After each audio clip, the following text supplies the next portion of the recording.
A partir de agora, passando a limpo as notícias do dia no Brasil e no mundo, está no ar o Jornal do Boris. Bom dia, muito bom dia, está no ar o Jornal do Boris. O Jornal do Boris é um sobrevoo pelos principais acontecimentos do Brasil e do mundo a partir das primeiras páginas dos jornais. E vamos a essas primeiras páginas, hoje, prenhes, gostou do prenhes? Prenhes cheias de novidades. Folha de São Paulo. Essa é a novidade que está em praticamente todas as manchetes dos jornais mais importantes do país. Igreja sob Francisco anuncia bênção a casais homoafetivos. Olha o Estadão. Papa autoriza que sacerdotes abençoem casais do mesmo sexo. Está aqui o Globo. Pela primeira vez, Vaticano autoriza bênção a casais do mesmo sexo. O que significa isso? É o seguinte: a Igreja deu um passo histórico em direção aos homossexuais, aos casais homoafetivos. Não tem nada de casamento, não tem nada de abençoar o casamento. Os padres, os sacerdotes católicos foram autorizados a dar aquela bênção mínima, tipo, Deus te abençoe, quando alguém pede a bênção de um sacerdote, por exemplo, no meio da rua. Aquela bênção mais simples que dispensa qualquer cerimônia. Então, os padres continuam proibidos de abençoar, de ir a uma cerimônia, a um casamento homoafetivo e abençoar o casamento. Longe disso. Mas é um passo histórico que aproxima a Igreja de casais homoafetivos. A grande questão era que esses casais, que os homossexuais, estavam, por parte da Igreja, afastados da organização e, portanto, supostamente afastados de Deus. Agora eles estão incluídos, embora de maneira mais sutil. O que significa isso? Significa que a Igreja começa a contemplar os homossexuais como membros cada vez mais normais, se é que cabe essa expressão, do seu grupo, né, da sua formação, né, daqueles que fazem parte das congregações católicas. É uma decisão que já vinha sendo amadurecida pelo Papa Francisco, encontra resistências nas áreas mais conservadoras da Igreja Católica, mas ela emana da autoridade do Papa, considerada pela própria Igreja infalível. Então, a partir da publicação, a partir dos próximos dias, talvez a partir de hoje, eu desconheço isso, para o Vaticano de fazer uma análise moral das pessoas para incluí-las no seu rebanho divino. Aqui o Estadão dizendo: Papa Francisco formalizou permissão para que sacerdotes abençoem casais do mesmo sexo. Documento divulgado pelo Vaticano prevê uma mudança histórica na política da Igreja Católica, apontando que pessoas que procuram o amor e a misericórdia de Deus não devem ser sujeitas à análise moral exaustiva para receber a bênção. A declaração fiducia supplicans ou supplicans sobre o significado pastoral das bênçãos publicada pelo Dicastério para a Doutrina da Fé constitui um fato raro. Na introdução, o cardeal argentino Víctor Fernández explica que se fez uma reflexão teológica baseada na visão pastoral de Francisco, segundo a qual tais bênçãos poderiam ser oferecidas em algumas circunstâncias, contanto que não se confunda o ritual com o sacramento do casamento. Aí tem uma parte do documento do Vaticano, entre aspas, assim, o pedido de bênção expressa e alimenta a abertura, a transcendência, a misericórdia e a proximidade de Deus em 1000 circunstâncias concretas da vida. Esse é um trecho desse documento do Vaticano. Então, é um avanço da Igreja Católica. O Papa já vinha vindo. Eu me lembro de uma entrevista, está registrada pelos jornais no avião, quando alguém falou em homossexualidade e o Papa disse: quem sou eu para julgar as pessoas? Uma coisa desse tipo que já causou aí um estardalhaço e algumas reações dos setores mais conservadores da Igreja. Essa briga, se é que se pode chamar de briga, pode sim, entre os setores conservadores e os chamados setores progressistas da Igreja, no qual se inclui o Papa Francisco, continua.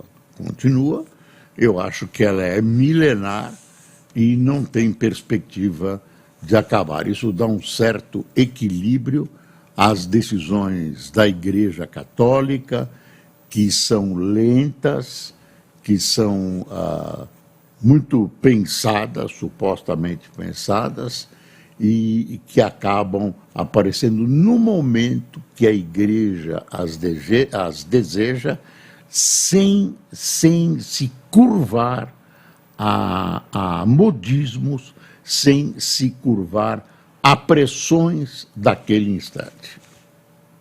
Bom, dito isso, tivemos ontem a posse do Dr. Gonê, Paulo Gonê,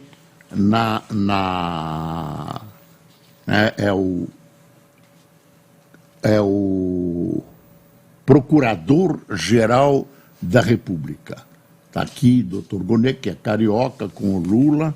Lula fez um discurso muito bonito, tomara que não seja só discurso, dizendo: olha, você tem que atuar de acordo com a lei, não tem que se curvar a presidente da República, não tem que se curvar a partidos da política, o que se espera de você é o desempenho com lisura das suas funções, etc., etc., etc.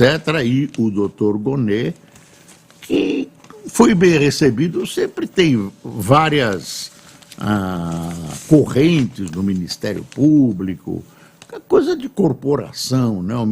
Dizem que o Ministério Público está conflagrado, eu não sei, e que o Gonê tem a suposta capacidade de pacificação do que está acontecendo. Vamos esperar que isso aconteça. Ele tem a cara boa, fez uma fala simples, direta, bonita, voz, falou baixinho. Agora vamos ver como ele atua, né? Toda a simpatia que o doutor Gonê possa ter não significa nada ante a atuação dele na tarefa, né, difícil que lhe está sendo dada. É uma tarefa muito difícil no Brasil, que está perdendo referências éticas e morais. E se você olhar, não é só o Brasil, é o mundo que atravessa uma situação muito complicada, né? Inclusive com a gritaria de que os regimes políticos predominantes estão esgotados, mas não tem nada para substituir. Nada para substituir. A única coisa que a gente pode dizer é que, com todas as suas falhas, a democracia, essa que nós vivemos, representativa, com voto, congresso, etc., etc., é o menos pior regime. É o único que tem resolvido problemas nos países. Se é o melhor, não é. Tem muita falha. Tem outro para substituir? Não tem. Ninguém sabe, de repente aparece. Os comunistas acham, ainda os velhos comunistas, acham que o mundo caminha para uma perfeição, sem governo, né? Com aperfeiçoamento da alma, da psique das pessoas, somos todos iguais, mas isso já está aí a União Soviética, a Bulgária, a Polônia, a antiga Iugoslávia, a antiga Tchecoslováquia, todos aqueles países, para mostrar que o comunismo não funcionou. Não é o que o Lula certamente pensa, porque ele tem uma frase, realmente não dá para se conformar. Uma coisa assim, graças a Deus, emplacamos um comunista no STF, né? Não dá para levar a sério essa frase do presidente Lula. Quando eu li a frase, eu pensei que ele tinha se referido, tinha feito uma brincadeira. Não, ele falou sério, ele acha sério. É bom que o presidente saiba que o comunismo foi repudiado em todos os países onde ele realmente existe, né? Torturou, matou, destruiu famílias, destruiu os países, destruiu as economias, né? E foi repudiado pelas próprias populações. União Soviética, Alemanha Oriental. Na China, o que acontece não é comunismo. Tem o formato político de comunismo, mas a economia é uma economia uma economia capitalista, de capitalismo de Estado. Então, não inclua a China nisso. E aí você vai, mas aí os velhos comunistas insistem, olha, vamos fazer funcionar desta vez e tudo. Está aí Cuba afundada na pior miséria, Um dia vai ter uma explosão em Cuba, você vai lembrar de mim, vai ter uma explosão em Cuba, vão atirar esse pessoal ao mar, né? Aliás, continua gente fugindo. Eu não conheço ninguém que foge dos Estados Unidos a nado para Cuba, o contrário, sim. Então, vamos pensar seriamente, né? Com realidade. O presidente Lula não precisava ter dito isso, porque ele acaba prestando um serviço ao qual ele tem lá uma proximidade, né, na política externa dele. A política externa do Lula nos distancia das democracias ocidentais. Elas têm defeito? Tem, mas não dá para comparar com as aproximações a que este governo nos conduz. A Venezuela, a Cuba, né, Nicarágua, né? Eu não vou dizer o que o Brasil ganha, deve se aproximar de todos os países, inclusive desses, mas não deve ser uma escolha nos afastando das democracias ocidentais, inclusive dos Estados Unidos. Esse é o grande furo na política exterior do Brasil, que, na minha modesta opinião, vai muito, muito mal nesse governo. Eu falei em Venezuela e tem uma informação aí perdida nos jornais que o Brasil levou a sério essa possibilidade de invasão da Guiana pela Venezuela usando o território brasileiro. Usando o território brasileiro. Eu até critiquei porque o país, o Ministério da Defesa, resolveu mandar uns carros de combate que levariam de 20 a 30 dias para chegar lá, devem estar a caminho, tartarugando aí pela mata e pelas estradas brasileiras. Mas o Brasil está municiando essas áreas de defesa com mísseis de terra.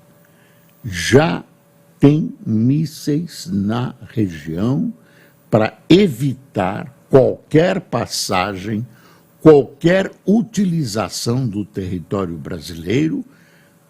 Presta atenção, não só pela Venezuela, por qualquer país, como por qualquer país que delibere, por qualquer razão, utilizar o território brasileiro, botando um pé, uma bota, como disse alguém aqui, na Amazônia. Então, já existem armas eficientes, não carrinhos de combate, que estão na região prontos para qualquer eventualidade. Praza aos céus que isso não seja de maneira nenhuma necessário. Lula tem... Alguém anuncia que ele tem um jantar hoje, um almoço e um jantar, um deles com o pessoal do Exército, outro com a STF, é uma aproximação tal. É positivo, é positivo, né? Que as pessoas se vejam nos olhos, mas que não se deixem iludir pelo que emana da alma do ser humano. Teve ontem um caso que movimentou a imprensa toda aí, mano. Então, polícia liberta Marcelinho Carioca após sequestro. Os programas policiais ontem ferveram. Aí tinha gente falando depressa, gesticulando. Era o campeonato do mundo desses programas, do Balanço Geral da Record, do programa do Luiz Bate, do programa do Datena, estava todo mundo soltando fumaça pela cabeça, imaginando coisas e tal. O Marcelinho Carioca, polícia liberta Marcelinho Carioca após sequestro. Libertou nada, pagaram o sequestro, R$42 mil. O ex-jogador de futebol, Marcelinho Carioca, foi encontrado e libertado pela polícia ontem em um cativeiro em Itaquaquecetuba, após ter sido sequestrado na cidade quando voltava de um show em São Paulo na véspera. 5 pessoas foram presas. O atleta disse ter sido coagido a gravar um vídeo no qual aparece com hematoma no rosto. Olha o hematoma aqui. Bota hematoma nisso, ó. Ele apanhou, eles queriam dinheiro e o obrigaram a gravar um vídeo dizendo que ele foi sequestrado porque saiu com uma mulher casada. Ele disse que isso é mentira, e com um revólver na cabeça. Eu estou rindo, mas é muito sério. Com o revólver na cabeça, qualquer um confessa qualquer coisa. Agora, que a segurança pública vai mal, vai de mal a pior. Os sistemas utilizados se mostram absolutamente inconsequentes sob o aspecto da eficiência. Não tem eficiência. Você olha para trás, não, agora vamos constituir, blá, blá, blá, um grupo de mágica, vai ter um pelotão, não sei, que nada. Cada vez piora mais. E daqui a 10 anos, se continuar assim, você vai ter saudades de hoje, como hoje você tem saudades de 10 anos atrás, que você já criticava, mas era muito menos pior que hoje. E isso é uma coisa que atinge os governos estaduais e atinge atinge também o presidente Lula, o governo federal. É um problema grave, afeta a população, interfere na nossa liberdade, a liberdade de sair, na liberdade de usar uma joia, na liberdade de ir para um lugar a outro, de frequentar um restaurante. Que história é essa? Nos obriga a colocar grades nas casas. Que história é essa? Tem que controlar isso. Não é fácil? Não é fácil. Foi longe demais. Foi muito longe. Deixaram, né? Foi muito longe. E agora vai ser difícil. Tem medidas permanentes, educação, assistência social, blá, blá, blá.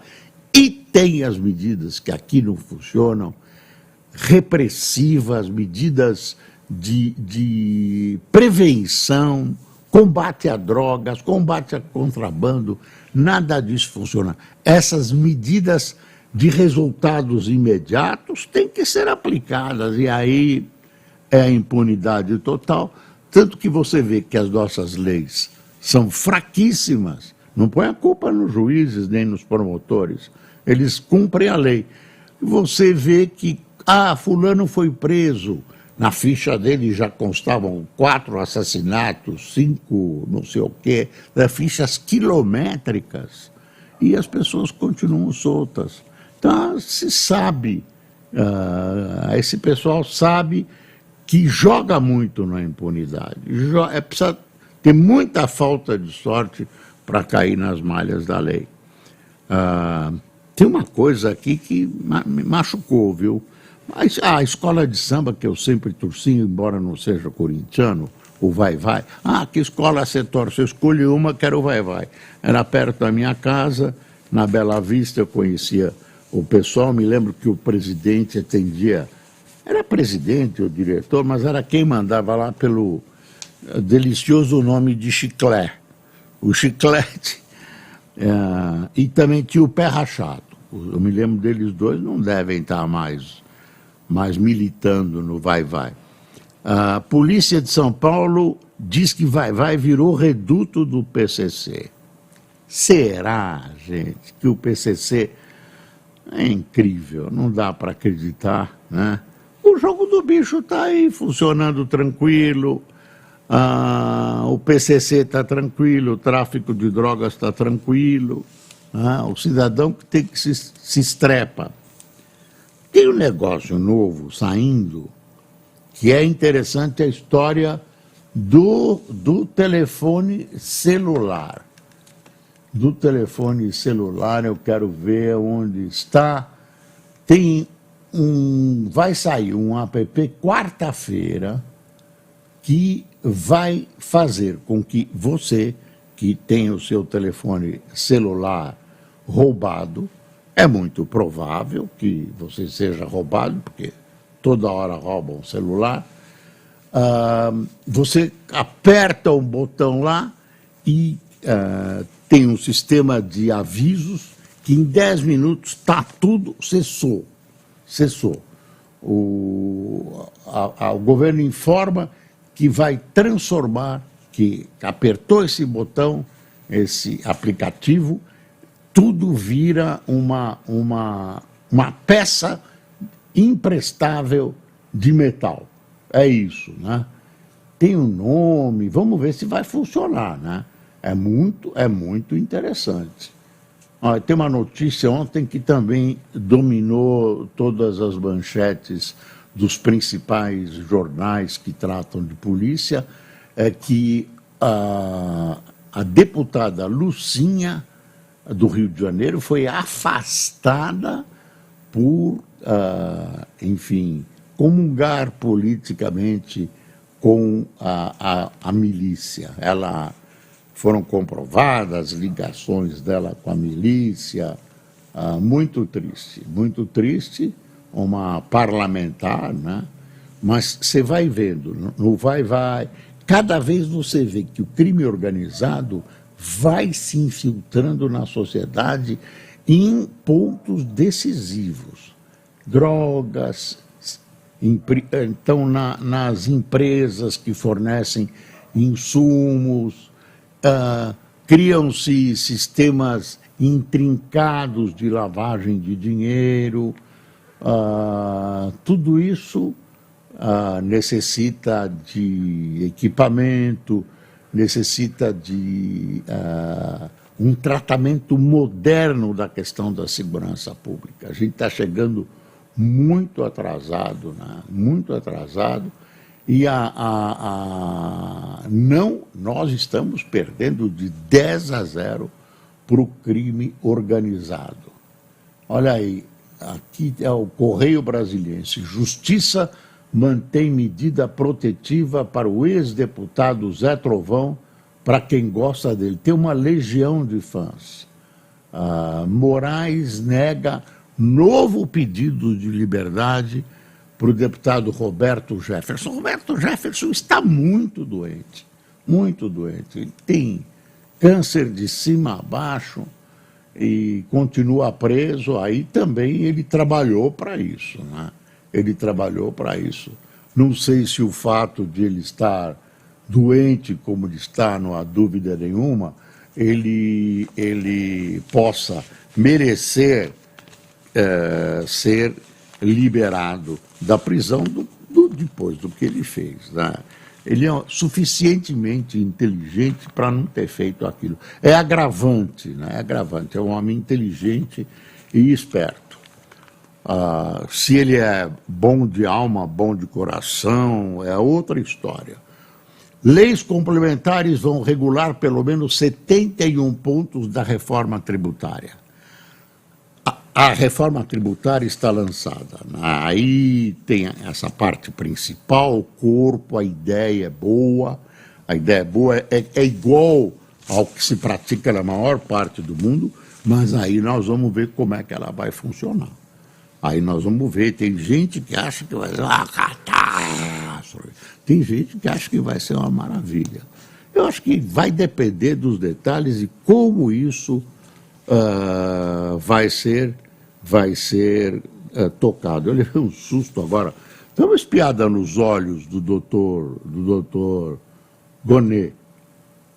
Ele está admirado, está assustado com o Lula, olha aí. Não sei o que o Lula falou para ele, que ele levou um susto aí. Vai ver que falou, graças a Deus, colocamos um comunista no STF. Ai, coitado desse comunismo nosso. Está dando comunismo de Araque. O Brasil conseguiu avacalhar até o comunismo. Uma vez eu contei para um amigo meu que o Plínio Salgado, que era uma espécie de projeção, era do integralismo no Brasil, durante a Segunda Guerra Mundial, ao saber que os judeus estavam sendo perseguidos pelo regime nazista, ao qual ele devotava imensas simpatias, ele mandou para o então Führer, o Hitler, esse animal selvagem, desculpe os animais selvagens, mandou uma carta dizendo, olha, fala-se que os judeus estão sendo perseguidos, que isto protestou. Aí esse amigo meu disse, o Brasil conseguiu avacalhar até o nazismo, avacalhou também o comunismo, avacalhou o comunismo.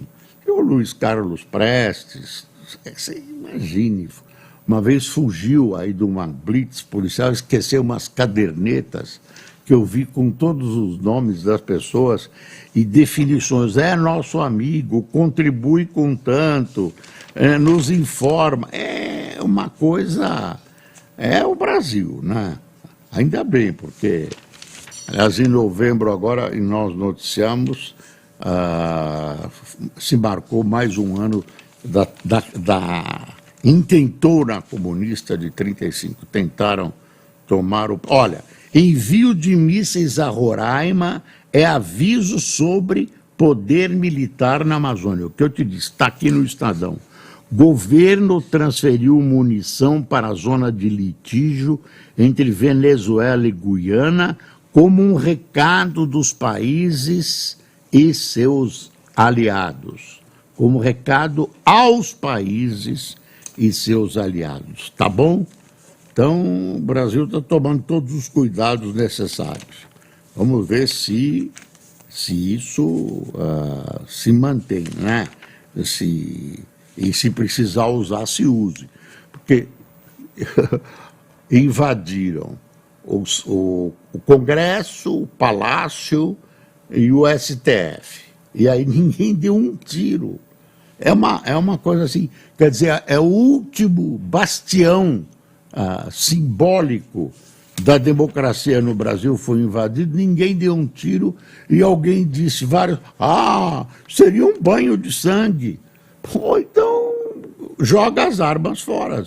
Quer dizer, se alguém invade o palácio e ninguém tem coragem de acionar um gatilho, é que eu quero a morte das pessoas. Mas eu quero que as defesas funcionem. Eu acho que nessas análises que estão sendo feitas, nas prisões e tudo isso, tinha que se dar uma bela investigada o que aconteceu, né? Na Praça dos Três Poderes. Por que ninguém deu um tiro, ninguém resolveu? Que história é essa, né? Quer dizer, pode invadir, pode quebrar, ninguém dá um tiro, ainda vem um oficial e dá água para o invasor. E o invasor ainda reclamou que queria uísque. Isso me contaram, a boca pequena. Deixa eu ver aqui mais. O Fluminense ontem ganhou o jogo com Al-Ahly, que é um time egípcio, por 2-0. O primeiro gol foi de pênalti, o time egípcio no primeiro tempo jogou muito melhor. Destaque-se, ao assistir o jogo, a brilhante, espetacular atuação do goleiro Fábio, do Fluminense, que tem 43 anos, está numa forma absurda, fechou o gol. A gente dizia antigamente, eu não sei se fala ainda, fechou o gol. E pronto. Tem muita coisa mais, claro, a gente não pode falar tudo. Folha aprova espumantes até R$150. Toma um espumante desse francês aí, é capaz de ser envenenado. Toma cuidado, viu? Não basta ser estrangeiro. Estão me fazendo sinal que está acabando. Deixa eu dizer quem tomou cafezinho com a gente. Eu disparei hoje. Ariovaldo Costa, Antônio Claus, José Sampaio, Florinda Cadiano, Neuchi José, Elaude, Eleide Freitas, Zaqueu Silva. Você foi experimentar champanhe hoje, Cássio? Simone Nobre, Marcos Magueto, Assíris Marchini, Luzia Astalos, Geraldo Carlos, Elvésio Fontinelli, Donizete Nogueira, Fernando Jefté, de Manaus, Fábio Ioquio, de São Paulo, Cárbia Rivera, de Colina, São Paulo, e Delmir Antônio, de Chapecó, Santa Catarina. Pessoal, até amanhã, tenham um bom dia.